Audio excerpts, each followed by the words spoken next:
are willing to work together on how to figure out how to tell us they love us so much. It's a big love fest. The relationship between Big Pharma and the publisher is perilous.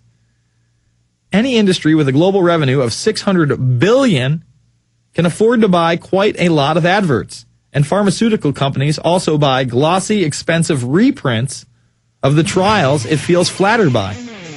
As we noted in the column 2 months ago, there is evidence that this money distorts editorial decisions. Really? Money distorts decisions. And Big Pharma and the media love us so much that they'll make us take drugs we don't need that are harmful. We're going to come back. We're going to take your calls at the Infowarrior with Jason Bermas, PrisonPlanet.tv, and Infowars.com. And we are back, ladies and gentlemen. This is the Infowarrior with Jason Bermas as we continue to go to your calls. I also want to drop it that GM says it's going to move its headquarters from Detroit. I'm not sure if they're actually saying where, but it will no longer be in Detroit. Weird. The economy was so good 3 years ago when the Bush administration said we were popping. We were never in a recession. And now, the entire auto industry is just going to leave the country and probably be bought up by foreign interests or be nationalized, and nobody seems to care. Nobody seems to notice. And Max Kaiser had it right when he said, the American people really just don't have a spine anymore, or the auto workers would be screaming bloody murder and standing up for themselves. And I really do feel bad for them because I do feel like most of them don't feel like they do have any recourse. He also made the point that if this had happened over in France, what they would have done is simply taken the foreman and strung them up and just held them hostage until they got what they wanted. And if they did that in this country, it would be martial law, and they'd send in, people with black ski masks to kill them. So, they are a little beyond reproach. Max Kaiser giving a great analysis there. We played it on the show a few nights ago. All right, let's continue to go to your calls. Lewis in Texas, you're on the air. Thanks, Jason, for having me on. You got it. Well, I have something to tell you that happened at my school. Okay. Now, I'm going to be a senior. Mm-hmm. And I tell a lot of people about, what's going on, and some of them are just shocked, they just can't believe it. Mm-hmm. Because, like a lot of our teens here, they're just involved in just, what they want to do, what's on TV, what are we going to do next week. No, I understand. The real world is still very big, and so is the Road Rules Challenge. And now, everybody loves everybody on VH1. There's a ton of trash TV over there, and we can't miss the Keeping Up with the Kardashians and the Playboy Bunnies. I understand. A lot of people have a lot of things to do in high school. They don't want to listen to the truth. They don't want to get involved with society. Continue. Right. And I have this thing that happened to us at the beginning of the year. And I don't know if y'all have heard about this, but at our school, they did almost like an emergency, almost as if if some sort of disease were to break out. Yeah, no, one of these weird emergency drills where they take you to an off-site center and give you a mock vaccination, right? Right, yeah, that's exactly it.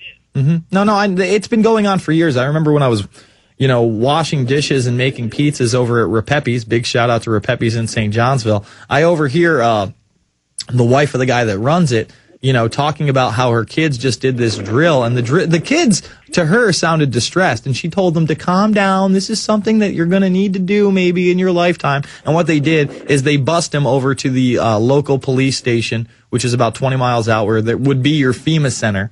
Okay, and then as they each got off the bus, they gave them a mock vaccination, and then they put them into different groups and took them away to different places. And she thought that this was a good thing. And I said, do you realize what they just did? They just trained your children, in the case of an emergency, to leave school with government authorities, take a vaccine, and go to an undisclosed location, all without you knowing. I'm like, are you out of your mind? But that was back in the day when Jason Bermas was a nutball by everybody's standards. Nobody wanted to listen to the pizza guy. Meanwhile, they have just extended the program and really brought it federal. It's a federal, they try to make the excuse, we're in New York, the terrorism happened here. No, it didn't. That was a government black op. The black ops programs don't exist, Jason. Wired can just report they're getting an additional $50 billion in funding, but black ops programs don't exist. There is no shadow government. I'm making it all up. You got anything else for me quick, Lewis? Yeah, I was going to ask you about, Bohemian Grove, are there any new, because I've been listening to you and... Any new developments on the Grove? We'll come back and talk about it on the other side. It's the Infowarrior with Jason Bermas, PrisonPlanet.tv, Infowars.com. All right, what other stories have I not been able to go through here? I know there's a couple of them, and then we're going to go right back to your calls. We just reported on Merck. Yeah, that's right. That woman, that Jacqueline Smith woman, she's talking about these identification cards, same person who banned 16 people from the UK. Well, what they don't want to report on is that the majority of British airline pilots, or the BALPA organization, which represents more than 80% of commercial airline pilots, does not want the identification card, do not want to be compulsory guinea pigs for this national ID card scheme. ID cards will have absolutely no value as far as security is concerned. This is nothing other than a coercion, and promises that ID cards would be voluntary have been broken. Jim McAlson, BALPA General Secretary, has told the ministers, we will resist. And God bless those people for resisting. Do not bow down. Do not serve your masters. Do not force yourself into servitude by taking this identification card. Fight it tooth and nail. I thank you, sir, for standing up for what is right. Jerry in Alberta, you're on the line. Yes, sir. Hello? Yes. Hi, Jason. How are you today? Good. I was kind of listening to you talk earlier about how there's a new law being passed in Alberta, the bar law.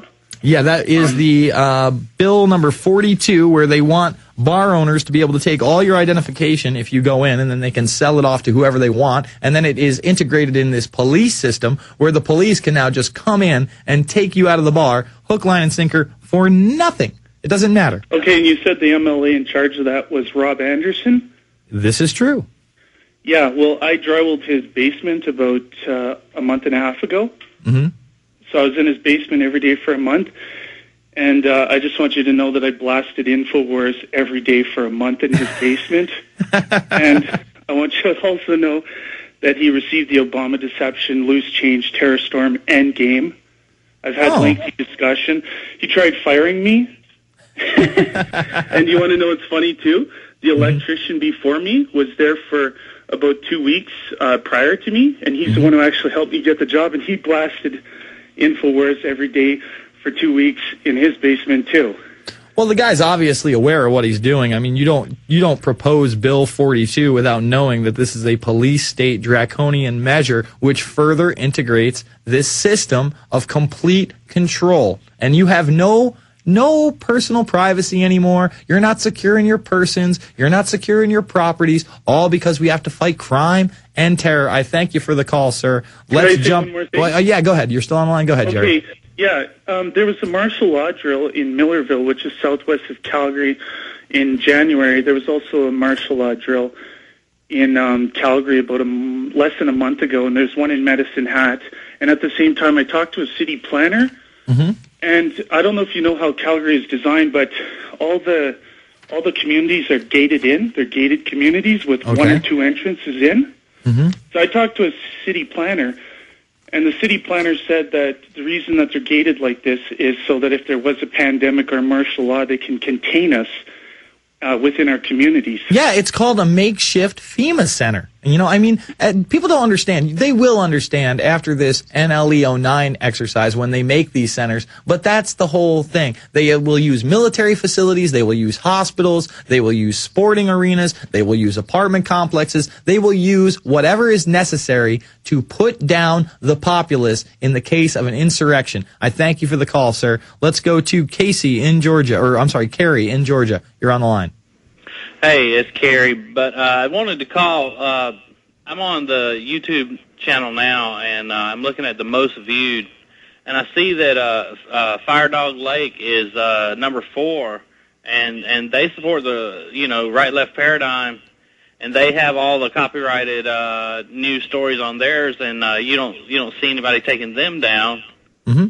And I just wonder if there's maybe a way we can demand that all channels that because didn't they claim Alex was violating some sort of copyright, and that's why they tried to claim that with the Pittsburgh Post-Gazette, but then I listened to Douglas talk to the Pittsburgh Post-Gazette. They said, hey, we didn't file a complaint. He was on the phone with Google and YouTube. They're just like, no, we're not going to do anything. And it had nothing to do with any copyright infringement with my site today. They just said, you know what? You're off the air. We're done. They just don't want our information out there. I didn't do anything. Listen. it's flooding into us, all these other YouTube channels. And so Nate Evans had a director's channel that he said we could use. And I hadn't talked to Nate Evans, a great We Are Changer out of New York. He does a lot of the animations for big TV shows. And he now is in L.A. So I said, call Nate. You know, he'd given us the code to that director's channel he's had since, like, you know, right when YouTube started, like in late 2005 or something. Mm-hmm. Right. Way before it was, Google bought it in 2007. And I call him up because we put in the code for it, and it said disabled. And he goes, oh, yeah, I should have called and bitched to you, but I didn't. A few months ago, I decided to get